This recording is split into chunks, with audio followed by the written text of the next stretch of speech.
Hello, আসসালামু আলাইকুম। কামরুল একাডেমির পক্ষ থেকে সবাইকে শুভেচ্ছা জানাচ্ছি। আজকে তোমাদের পদার্থবিজ্ঞানের বল অধ্যায়ের একটা ইম্পর্টেন্ট কোশ্চেন নিয়ে আসছি। প্রশ্নটা হচ্ছে রাজশাহী বোর্ড 2023 ভরবেগের সংরক্ষণ সূত্রের অঙ্ক। এই অঙ্কটা আজকে সলিউশন করবো। এই নিয়মের অনেক অঙ্ক আছে, অনেক অঙ্ক তোমরা প্র্যাকটিস করতে পারবে এই নিয়মের একটা অঙ্ক যদি তোমরা জানো। আচ্ছা, প্রশ্নটাকে আমরা কী বলছি আমরা একটু দেখি। এখানে সংঘর্ষের আগে দুইটা বস্তু আছে।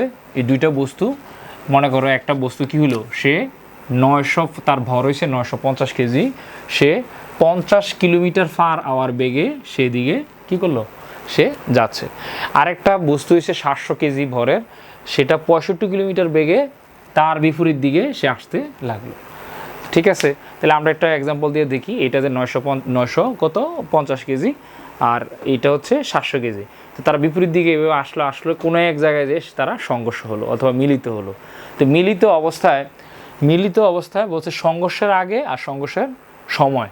ঠিক আছে, তো সংঘর্ষ লাগলো, সংঘর্ষ গেলে তারা দুই দিকে গেলো, ছিটকে গেল, মানে এইভাবে ছিটকে গেল।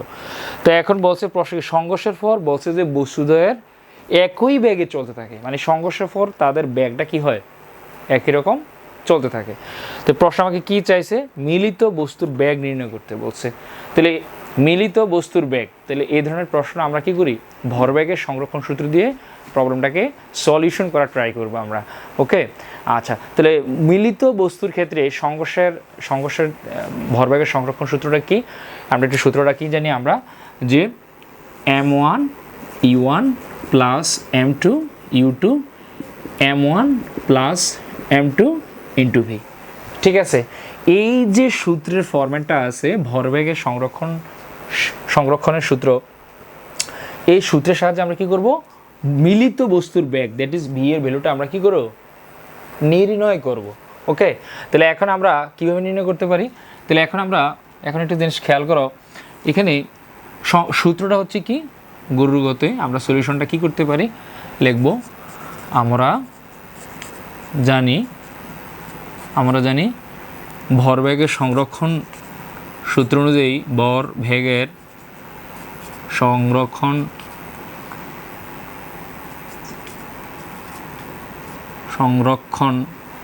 রক্ষণশীলতার সূত্র অনুযায়ী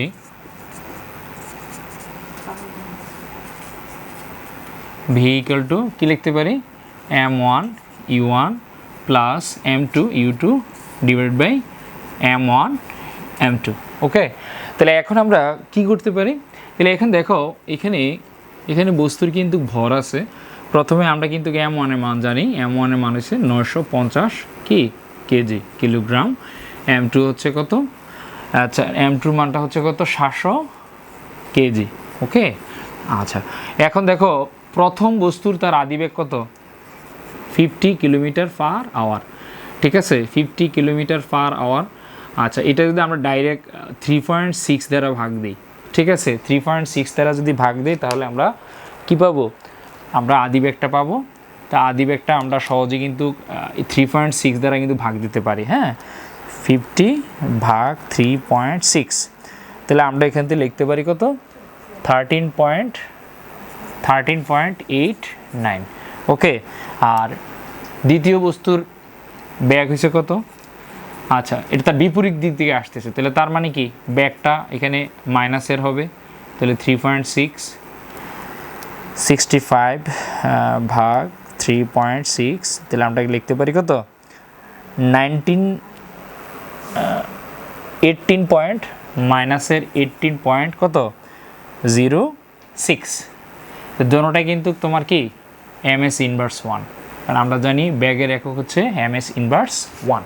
ওকে, আচ্ছা, এখন আমরা কি করব, সূত্রটাকে এখানে সূত্রতে এই ভ্যালুগুলো বসাই দেব।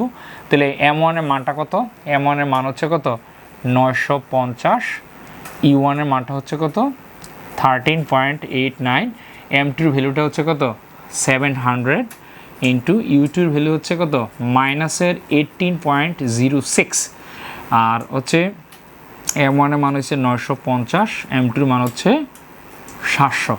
আচ্ছা, তাহলে এখন আমরা বস্তুর ব্যাগটা নির্ণয় করব। ভরবেগের সংরক্ষণশীলতার বস্তুর মিলিত বস্তুর বেগ আমরা এক লাইনে করার চেষ্টা করব।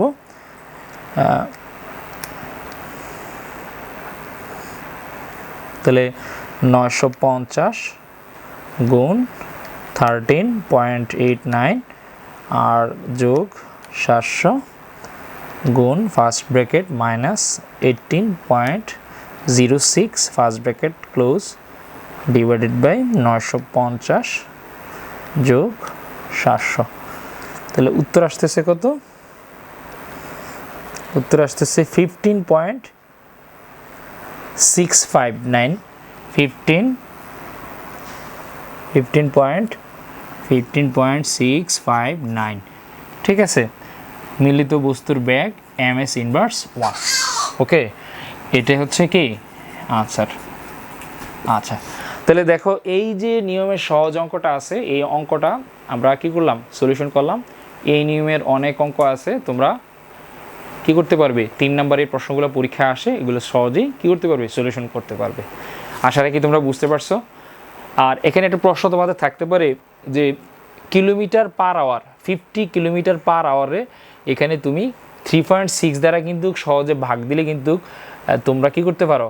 কিলোমিটার আওয়ার থেকে, তো কিলোমিটার পার আওয়ার থেকে তুমি যদি ms ইন মিটার পার সেকেন্ডে নিতে চাও 3.6 দ্বারা কি করবে?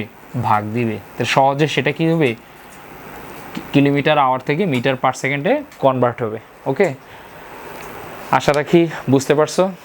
আজকের মতো এখানেই শেষ হলো। কামরুল একাডেমির পক্ষ থেকে শুভেচ্ছা। আমার ভিডিওটি যদি ভালো লাগে থাকে তোমরা সবাই এটাকে লাইক কমেন্ট করবে, শেয়ার করবে, তোমার বন্ধুদেরকে জানিয়ে দেবে। আর তোমরা কী কী ক্লাস পেতে চাও কমেন্ট বক্সে জানাও। এই বলে আজকের ক্লাস এখানেই শেষ করলাম। আসসালামু আলাইকুম।